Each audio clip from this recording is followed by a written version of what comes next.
This is the second video of our chapter 34 dealing with energy density and spectrum for electromagnetic waves. Electromagnetic waves carry energy as they travel through space, and this energy can be transferred to objects placed in their path. The energy is shared equally by the electric field and the magnetic fields of the electromagnetic wave. For any electromagnetic wave, the total average energy per unit volume is given by U average is equal to 1/2 epsilon naught E max squared. And this is of the form of energy that we've seen in other devices, like if you said energy stored in a capacitor, you would say 1/2 C amplitude V squared, or energy stored in an inductor, 1/2 L amplitude I squared. This is the energy per volume in an electromagnetic wave given by the electric field vector. Or equivalently, we can write it as the energy density, energy per volume, is 1/2 1 over mu naught, the maximum B field squared. The units of this energy density is joules per cubic meter, energy per volume.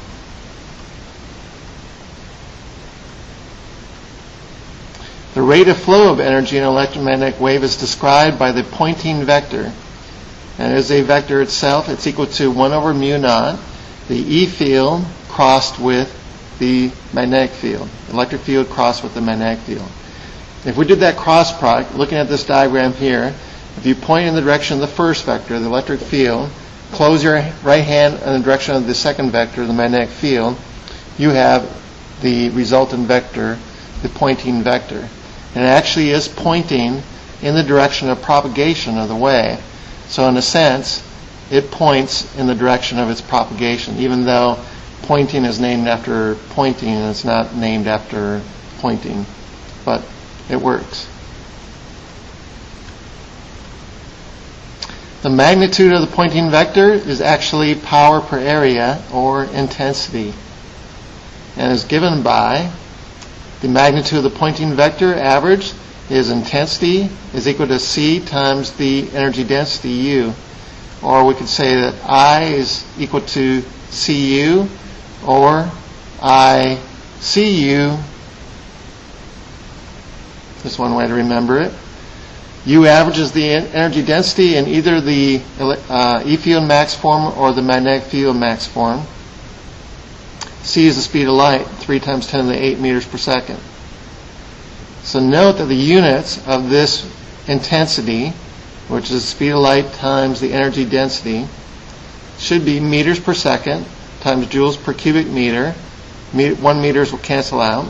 And this is equal to joules per second over meter squared. Now, joule per second is a watt. So this is a watt per meter squared, power per area, which is indeed the units of intensity. So we can be confident that this is indeed giving us units of intensity in the SI system, metric system. Electromagnetic waves also exert pressure. We think of pressure in the purest sense as a force per area, but we can equivalently think of it as energy per volume, because force times distance is energy, and area times distance is volume. For complete absorption of energy, the pressure equals the energy density. So pressure is equal to the intensity divided by the speed of light, which in turn is equal to the energy density. That would be if you had complete absorption of the electromagnetic energy into your object. For complete reflection of energy, the pressure is equal to twice the energy density, 2 times the intensity over the speed of light, 2 times our energy density. It always happens when I have a reflective surface. Pressure units are newtons per meter squared, which we could write as Newton meters per meters cubed, or joules per meters cubed. So pressure has the same units as energy density. Energy per volume is the same as force per area in a sense.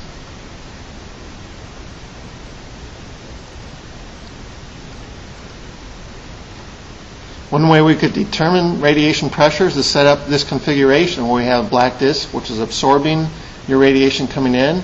We have a mirror that is reflecting your radiation, thereby really giving you a double change in momentum. And where that comes up to an equilibrium point, you can measure those angles and determine from that what the difference in pressure is on either side and determine the radiation pressure from that. The electromagnetic spectrum. When we talk about electromagnetic waves, we're talking about orders and orders and orders of magnitude of frequency. As I look at this diagram here, we have gamma rays at 10 to the 20 in terms of hertz and frequency, all the way down to 10 to the 4. We could even go below that. And so we're basically 20 orders of magnitude for this whole electromagnetic spectrum. Visible light is just a thin band in that spectrum. It's really from the point of 400 nanometers to 700 nanometers, so it's not even one order of magnitude within this 20 orders of magnitude. And just that thin band is the visible light that we talk about all the time. So this electromagnetic spectrum involves radio, microwave, infrared, visible spectrum, ultraviolet, X-rays, gamma rays. They're all electromagnetic waves. There's no real sharp division between one kind of electromagnetic wave and the other. It's kind of a fuzzy as you go from one group to the next as far as division point. Here are some notes on the electromagnetic spectrum. Radio waves used in radio and television communication systems. The wavelength can be many meters in length. Microwaves have wavelengths about 1 millimeter to 30 centimeters, which involves the excitation range for water, so that's why it works so well in heating up water. Well suited for radar systems. And microwave ovens, radar ranges are an application. So they do excite water molecule levels, which, water molecules are present in most food items, hence it works well for that. Discovered by Percy Spencer in 1946, radar was really important in World War II. In fact, it was probably attributed as one of the things that helped win the war for the Allies. And so after the war, radar was being investigated further as to its possible applications, better applications for detecting things. So Percy Spencer was kind of involved in that, and one day he walked into a lab where they had these radar guns going, and he walked in, and in his pocket he had a candy bar, chocolate candy bar. And after a while of investigating and looking at these systems while they're running, he noticed that his chocolate bar had melted into a goo. And so this got him thinking, he had an idea. And from this idea, he developed, do you know what he developed? You guessed it. He developed Spencer's Nut Goodie. Yes, from then on, he asked people to carry chocolate bars into the lab so that they could turn it into this gooey mush that they could package and send out and make millions of dollars packaging this product called Spencer's Nut Goodies. And on the side, he invented the microwave oven, radar range. Actually, here's a Reader's Digest article published in 1958 on Percy Spencer and the radar range. Percy Spencer, the nosiest man I've ever known. One day, a dozen years ago, he was visiting a lab where magnetrons, the power tubes of radar sets, were being tested. Suddenly, he felt a peanut bar start to cook in his pocket. I think it was a chocolate bar. Other scientists had noticed this phenomena, but Spencer itched to know more about it. He sent a boy out for a package of popcorn. When he held it near a magnetron, popcorn exploded all over the lab. Next morning, he brought in a kettle, cut a hole in the side, and put an uncooked egg in the shell into the pot. Then he moved a magnetron against the hole and turned on the juice. A skeptical engineer peered over the top of the pot just in time to catch a face full of cooked egg. The reason? The yolk cooked faster than the outside, causing the egg to burst. So they're cooking all these things and not realizing they're probably cooking themselves at the same time. Spencer had discovered that you could cook with high-frequency radio waves. He got a patent on the radar range, one of the 225 he holds. The new device will cook a sirloin steak in 1 minute, a plump Thanksgiving turkey in a little more than half an hour, used for some time in restaurants, Pullman diners, and ocean liners. Radar ranges are now being produced for the home. And so hence the microwave oven. More notes on the electromagnetic spectrum. Infrared waves, sometimes incorrectly called heat waves, produced by hot objects and molecules readily absorbed by most materials. Visible light, part of the spectrum detected by the human eye, but just that thin part of the electromagnetic spectrum. Most sensitive in the middle of that range at about 560 nanometers, which corresponds to yellow-green, which happens to be the color of a tennis ball. So tennis players got it right. And in fact, I even have glasses that help you focus just on that color so that you can see the tennis ball a little bit more easily.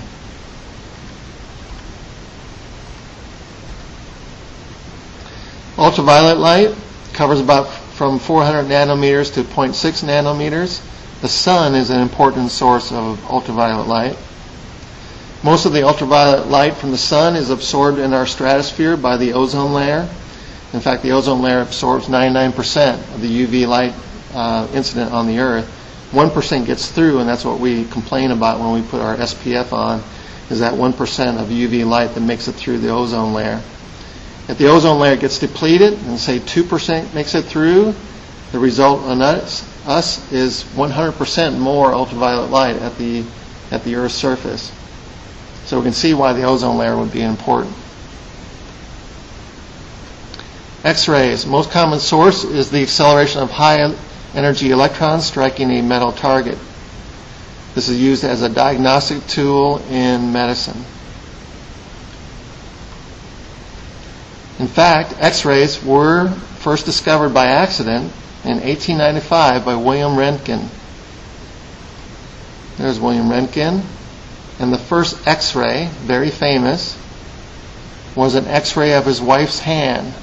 Put his hand down, took an X-ray of it. You can see all the bone structure. You can even discern the wedding ring that she had neglected to take off.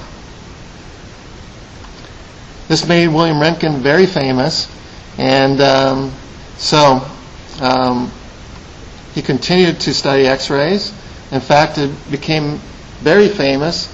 He would have his friends over, they'd be, watching the game, downing a few brewskis, and then he said, honey, come in here. Guys want to see you do that X-ray thing again. And this happened over and over again. And when they realized over time that the X-ray kind of started to deteriorate. The first X-ray, very nice image. After 200 X-rays, of popping the hand down, taking the X-ray, found that some features of the X-ray had started to diminish. Very interesting. I hope I pulled that off. Gamma rays, emitted by radioactive nuclei, highly penetrating and can cause serious tissue damage. Looking at different portions of the spectrum can produce different information, and that's why, if we're looking out in the universe, we look at all the electromagnetic spectrum, not just the visible thin layer, but all the electromagnetic spectrum to pick up information of what's happening out there in the universe. Here's an example.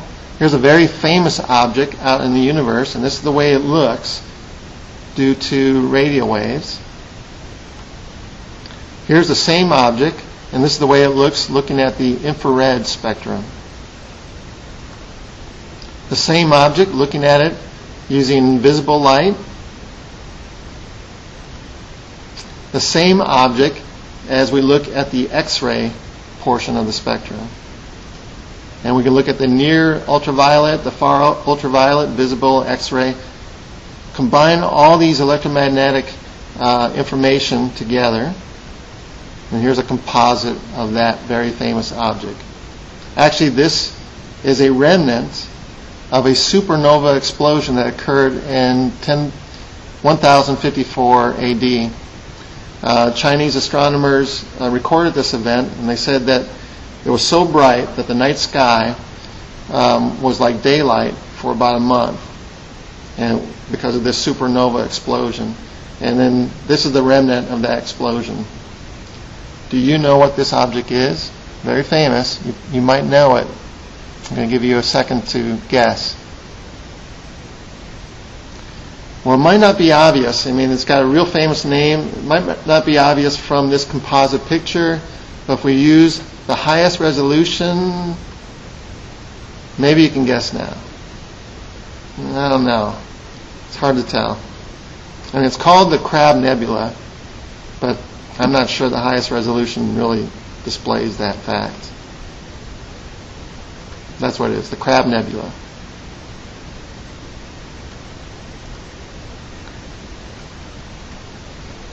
Doppler effect. We have a Doppler effect. Occurs for electromagnetic waves as well as what we might have known for sound. It differs from that from sound waves, because sound waves, you need a medium. And so motion relative to the medium is most important for sound waves. And the speed of sound depends on its frame of reference. But for light waves, the medium plays no role, since light waves do not require a medium for their propagation.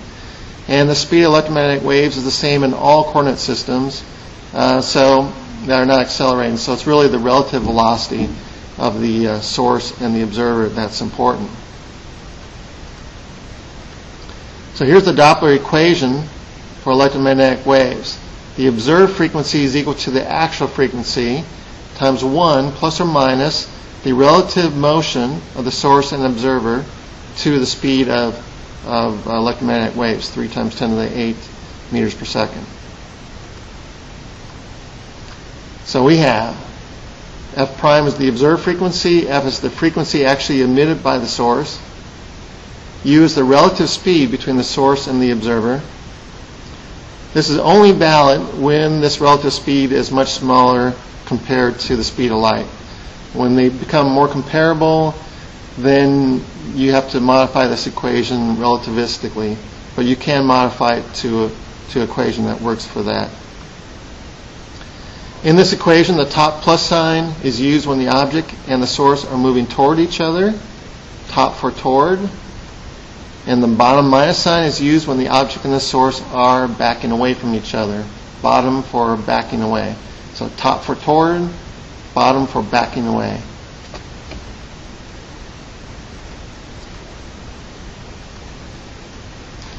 Here's an example of a spectrum that you might see. In the laboratory, you wouldn't know what the hydrogen spectrum looks like. So at 0 speed, you know what that spectrum should look like, and you get the lines of the hydrogen spectrum. So if you're looking out at a star and you see that same spectrum and you see that it's shifted in wavelength and hence in frequency, you can see which way it's shifted. If it's red, shifted towards the red, it is a receding star. That means it's moving away from you. And if it's blue shifted, that means it's blazing towards you. Blue shifted blazing, red shifted receding. You can actually measure the speed of that star by its change in wavelength over the wavelength at rest, that fraction, the change over the rest wavelength times the speed of light will give you the speed of that star. That concludes the second lecture of Chapter 34, dealing with electromagnetic waves and the electromagnetic spectrum. And try your hand.